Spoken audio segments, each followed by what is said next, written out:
ရှာဖွေခဲ့ကြဝီလီယံမီလာရဲ့ဟောပြောချက်အမှန်တရားကိုမျက်နှိုးသူများတတ်တမနေရဲ့ထူးခြားချက်နဲ့အသင်းတော်ဟာစတင်ခဲ့ပြီးပညာရေးနဲ့ကျမ်းမာရေးလောကကြီးကိုအလင်းပေးစေယုံတွေနဲ့ကြောင်းတော်များစွာမြတ်တာတရားတွေဝေမျှလို့နေလူသားချင်းစာထောက်ပံ့ခြင်းအဒရာရဲ့လက်ကမ်းကူညီခြင်းကဘာနဲ့မှတည်ကောင်းတွေတို့အသင်းတော်ကတည်ဆောင်ပေး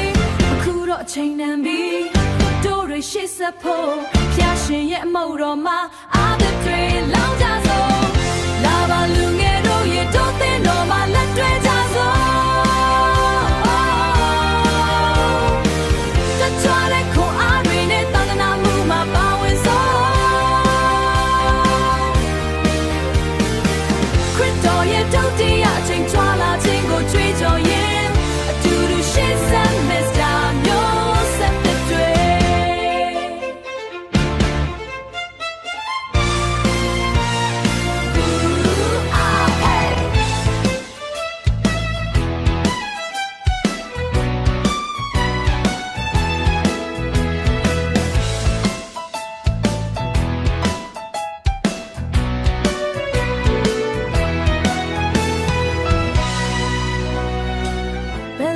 ခက်ရှိပါစေ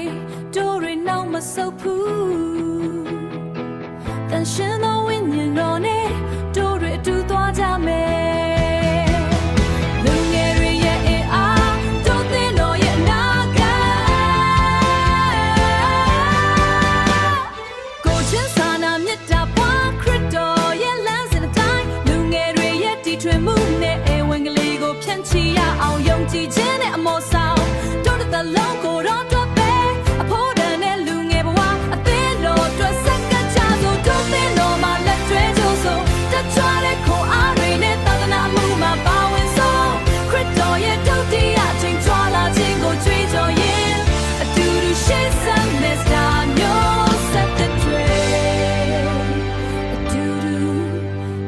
So